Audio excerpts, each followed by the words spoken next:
Hey guys, this is Liz Barnett Simmons. I am a fitness and food coach based in Northern New Jersey and New York City, although I work with my clients all over the place. And this is WTF Wednesday.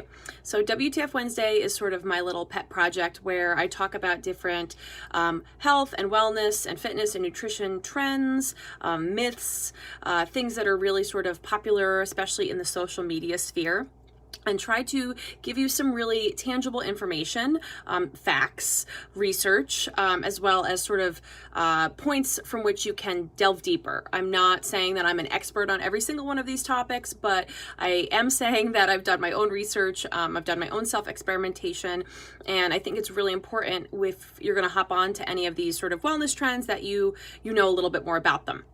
So just a couple things to know. I have my computer right behind me, so I'll be looking at my notes because I have a lot of them. And if you are hopping on late or you aren't able to watch the whole live, I'm going to post it so that's available for 24 hours. I'm also trying to compile all of these different discussions that I'm doing and put them on my blog with some written notes. Hey, everybody who's joining. Make sure if you have any questions, you can definitely comment. I'll try to get to them as I sort of multitask here. I hope everybody's staying nice and warm if you're in the New York area. And so today's WTF Wednesday is about probably one of the most controversial health and wellness topics I'm hearing about, CBD. And I've been posting about this both on my Instagram stories and on my static Instagram feed, and I've kind of been making a joke like, you are not allowed to talk about CBD if you can't pronounce the full word. And it's somewhat of a joke because it's a difficult pronunciation, but I do think it's important that you know what CBD means, what it stands for, what the compounds do, right? And how they interact with your body. So let's just get this out of the way. Cannabidiol. Cannabidiol, that's what CBD stands for, cannabidiol, okay? It's from here on out, we can call it CBD. Hey, everybody who's joining, nice to see some familiar faces I haven't seen in a while. And so just a couple disclaimers. First of all, I am a health and nutrition coach, but I'm certainly not a doctor. I'm not a registered dietitian. And frankly, as far as the topic of CBD goes, in terms of who can kind of prescribe or recommend it is very unclear. So I'm just giving the general disclaimer that nothing that I say here is a recommendation, right? You definitely want to do your own research, check with your own healthcare practitioners. But this is sort of the research that I've come across and my personal experience. That being said, let's see, what else did I want to talk about? My goal here is to provide information and guidance, right? So that you can take this information and do more research. So I've pulled from different resources, and there's one resource who's a fellow health coach who I have to shout her out. Her name's Jenny Sansusi, and her blog is called Healthy Crush, and she's on like a crusade about all things CBD and medical marijuana. She has an amazing story. Her dad has pancreatic cancer, and working along with his doctors, who he's going to a top hospital, getting top treatment. She's found a lot of positive results from different hemp and marijuana products, as well as the more traditional methods. So I'll make sure I link her website in my blog post, and just check her out. Her Instagram, I think, is a Healthy Crush or Healthy Crush. And a lot of the information that I'm going to be sharing, I got from a particular post of hers, which was super, super thorough, but also very comprehensible. So anyway, when we talk about CBD, or if we're referring to anything related to hemp and marijuana, I think it's important to acknowledge the legal implications, or the legal complications, I should say. It's a very controversial topic, not just in terms of the efficacy, but the legality of it, which we'll talk about in a second. Just to kind of get it right off the bat, the laws around CBD are very unclear, as well as marijuana, and they are evolving quickly. The DEA does consider CBD a Schedule I drug. So technically, it's a Schedule I drug just as much as weed is. And that doesn't stop, or rather I should say, but that doesn't stop people from selling it. So many online retailers do sell CBD products across all 50 states, and I'll explain why they can kind of do that despite the sort of confusing legality around it. First of all, what is CBD? Or again, cannabidiol. It's a non-psychoactive compound found in cannabis. So I'm reading off my notes here just so you know that I'm trying to be really specific. This comes from Jenny from A Healthy Crush. It's one of over 100 chemical compounds called cannabinoids found in various breeds of the cannabis plant.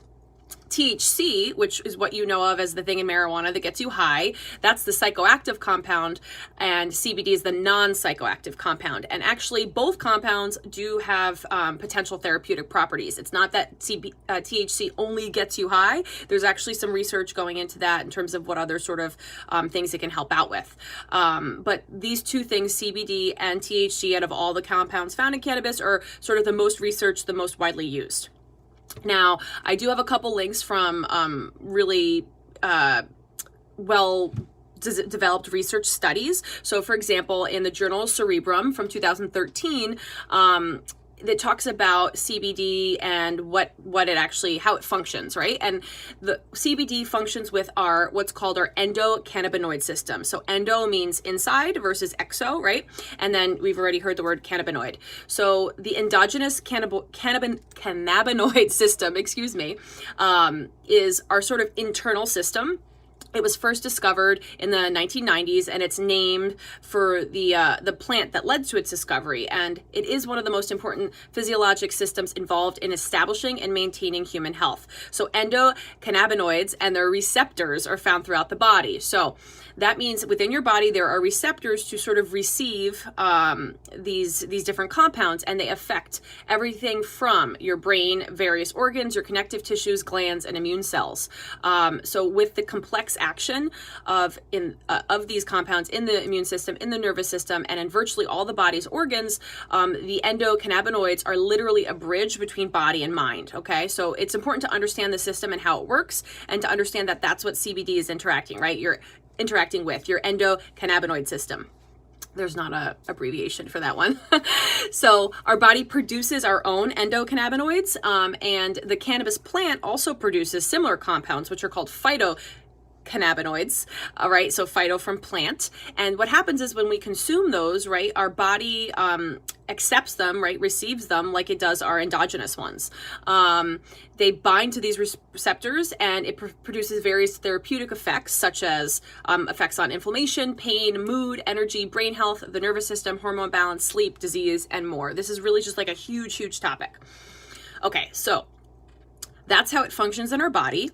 However, it still begs the question, how is this legal, right? And the reason it's legal is hemp and marijuana are two different plants within the cannabis family, right? So obviously marijuana is where you get weed, and most of the CBD that's being produced is coming from hemp. Just like you get hemp seeds or hemp meal or all the different sort of, health and wellness uses of hemp, there's actually not THC. Someone just asked, where do you buy it? I'm going to get to that, okay? I just want to make sure you understand the science first. So plants in this species, the cannabis sativa species, which do include marijuana and hemp, contain hundreds of different chemical compounds, not just the ones we're talking about, including the cannabinoids, as well as something called terpenoids or terpenes, which I think is really interesting. And they all interact with the mind and body to various degrees. So although CBD and THC have gotten the most attention, there are more than 100 other cannabinoids that have been identified. The other sort of term to kind of maybe remember or look up is this terpenoids or terpenes, because those are found in many other plants outside of marijuana and hemp, including spices, herbs, trees, and fruit, and often give those items their sort of distinctive taste and flavor, and that have their health benefits as well. So that's really interesting. Like sometimes I think we forget that marijuana and hemp are actually plants, just like cinnamon, for example, right? So CBD that comes from hemp has 0.3% THC or less, and that can be sold in stores and online, although different states have different regulations. Your best bet is to try to get it online. CBD from the marijuana plant has higher levels of THC, and that can only be purchased in dispensaries in states where it's legal, and where it's either, medically legal or recreationally legal or both, okay? The CBD molecule itself is actually virtually identical from each plant, but some people report more significant effects from the from the marijuana-derived CBD versus the hemp-derived CBD, and that came from Jenny of A Healthy Crush. So that sort of relates to the idea what you might have heard called the entourage effect, and that's just if you hear of like full spectrum CBD, that it comes down to the fact that like when we isolate these compounds, we don't really know how they're functioning in our bodies versus when you consume kind of the whole plant and all the effects of all these other things put together. So for example, the vitamin C in an orange plus all the other compounds in an orange, right? Versus taking vitamin C as a supplement. That's kind of the same idea. We don't exactly know what the differences are. And some people do report benefits from having full spectrum versus just an isolated compound, although the research on that is not conclusive. So what are the benefits of CBD? This comes from the journal Pharmacological Reviews, and this was in 2006. And it's talking about the different pharmacological potentials for CBD: mood and anxiety disorders, movement disorders such as Parkinson's and Huntington's disease, neuropathic pain, multiple sclerosis and spinal cord injury, cancer, atherosclerosis, myocardial infarction, stroke, hypertension, glaucoma, obesity and metabolic syndrome, and osteoporosis, right? So those are like some very serious conditions that people very unfortunately have to live with and manage. And these are potential applications for CBD and THC and other sort of supplements and drugs derived from marijuana and hemp. So I do think it's important, as I mentioned, when you're considering the idea of like the entourage effect and how these things work in supplemental form versus in their sort of natural state. Like many other drugs, as well as natural supplements, marijuana and hemp have been used for hundreds, if not thousands of years for medicinal purposes. And this is coming from me. This is my opinion, right? So I have no comment on the legalization of marijuana for recreational use. You do you, that's up to you. However, there's a lot of promising research on the effects of these compounds and other compounds on diseases like I just mentioned. You really should read more about Jenny's dad and pancreatic cancer and how this seems to be complementing his more traditional therapy. It's really kind of amazing. I personally believe that Mother Nature is very powerful, right, and intelligent, and we don't really understand how these compounds work and how well they work in isolation. So I think it's just something to consider. Side effects, potential side effects of CBD. Honestly, you don't hear about them a lot. Most people say this is amazing. It helped me so much, and there were no negative side effects. That being said, a couple side effects that were outlined in the journal Cannabis and Cannabinoid Research in 2017, and I'll link all these research studies on the blog post. The most common side effects were tiredness, diarrhea, changes of weight, and appetite, and that's about it. In comparison to other drugs and other things used for medical conditions, this isn't so bad, right? When you watch a commercial for a drug and the sort of side effects are like 10 minutes long, it does seem that the side effects of CBD are minimal. When you're choosing a CBD product, so this is really important, right? You want to think about the sourcing and the production. It is a supplement. It does come from a plant, right? So you should ask or research where and how it's grown, if it's organic, or if it's using pesticides or chemical fertilizers, right? Because you are concentrating these substances, and there's the potential to concentrate those sorts of chemicals as well. You want to know how it's produced, right? Is it produced in a way that's ecologically friendly, legal, all those things. It's really important. I do think a lot of the companies that are producing these items try to be very transparent about that because they know it's sort of controversial to begin with. So you should be able to find that information on their websites, if not by contacting them. It's important to know that generally CBD is, you can't just take straight CBD. It's actually apparently like a white powder when it's concentrated. So it's usually put in what's called a carrier oil. So that's why you often have dropperfuls, and I'll open one here. I'll talk about some of these products after, but just to show you what it looks like. You can also get them in capsules, and it also has a carrier oil. So you might get like a little bottle like this. Based on the very limited research I did, it does sort of depend. Like some oils are better than others. Actually, MCT oil, medium chain triglyceride oil, which comes from coconut, that's supposed to be one of the better oils. I did just read very briefly that hemp oil, believe it or not, is actually not the best carrier. So if you are really serious about using this for like a certain condition, you might want to look into that. I also have heard of some people with getting digestive distress, right? Because you are consuming oil. So just keep that in mind. It might not be from the CBD. It might be what it's packaged in, just like any other supplement.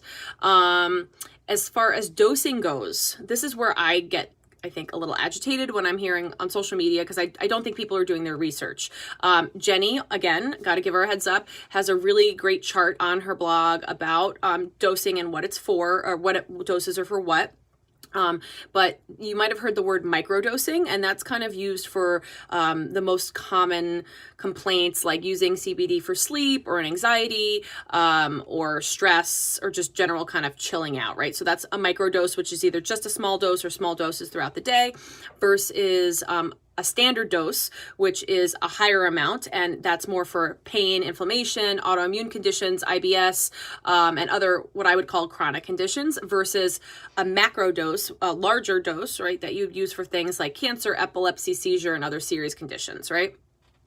For the average 150-pound person who's microdosing, that's something like 1.5 to 15 milligrams a day of CBD, versus like standard is more like 22.5 to 75 milligrams per day. So just so you keep that in mind. Based on what I'm seeing, a lot of these like gummies and edibles have very tiny dosing amounts of CBD. So it's kind of like a fun product, but it's maybe not the most effective.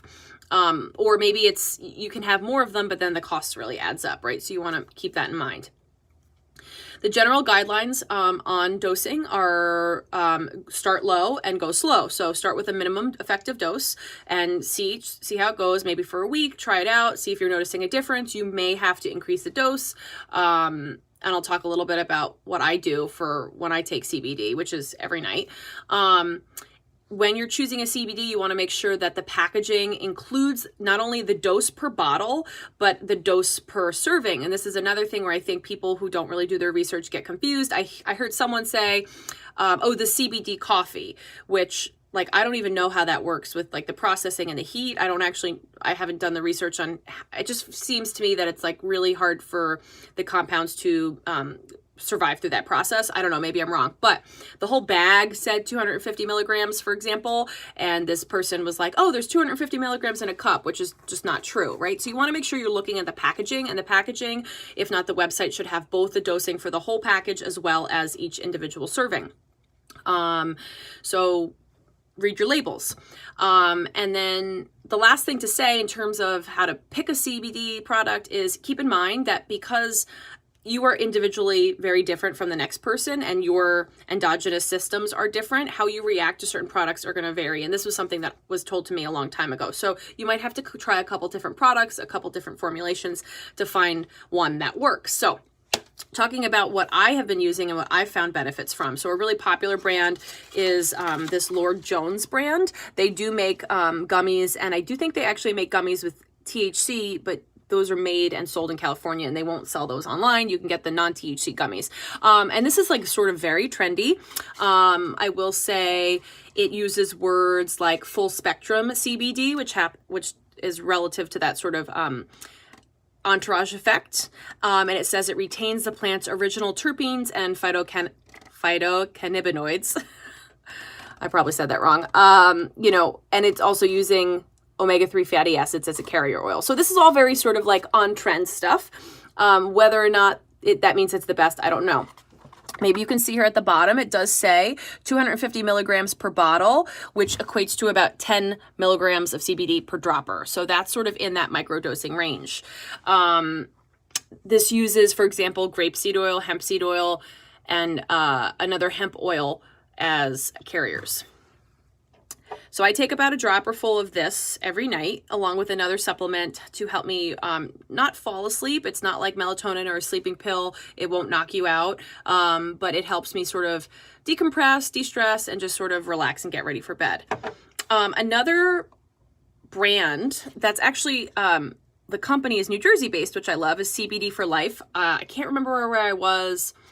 I think I was actually in Cat Beauty in the city, and they make their own. Someone recommended this, and I actually love this. The reason I'm using Lord Jones is because I ordered this as well, and I want to finish it. Next time I'm going to order more of this. So it just goes to show you that it can which product can vary from person to person. For example, this is sourced from organically grown hemp. It is non-GMO, and it does combine both the CBD isolate and the sort of full spectrum oil. And they're, saying that this is offering more benefits. This is in an coconut carrier oil. So just information to have. And it does also tell me this is 300 milligrams per bottle or about 10 milligrams per dropper.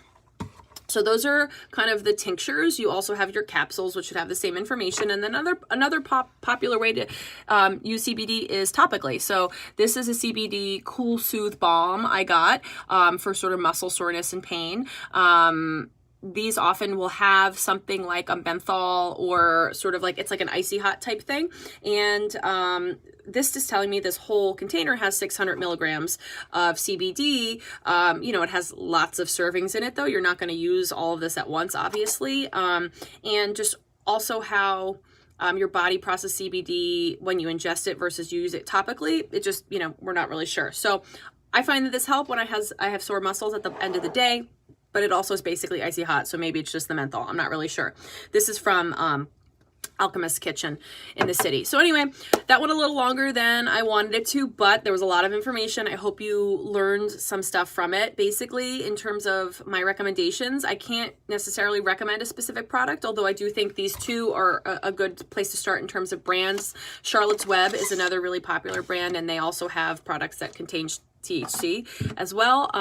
You want to make sure obviously it will deliver to your state depending on where you're located, and you know, start slow, give it a try, and just notice. You want to just make sure that you're actually paying attention and you're not just assuming it's working. It maybe won't work for you. I don't, you know, we're so bio individual, and so it's hard to know what's going on to say that this is going to work. But I think it's worth a try. It is a little bit of an investment. These things are not cheap. The better produced they are, the higher, the more expensive they are. So that's another thing to consider. And it's not a panacea. It's not going to cure everything. It definitely can improve or help more over time. So things to think about. I'll be posting this live for the next 24 hours so you can still access it. And I'm going to be doing a recap blog, all the links.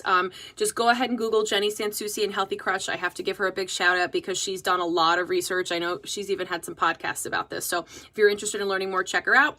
And I'll see you guys next Wednesday. Have a great rest of your day.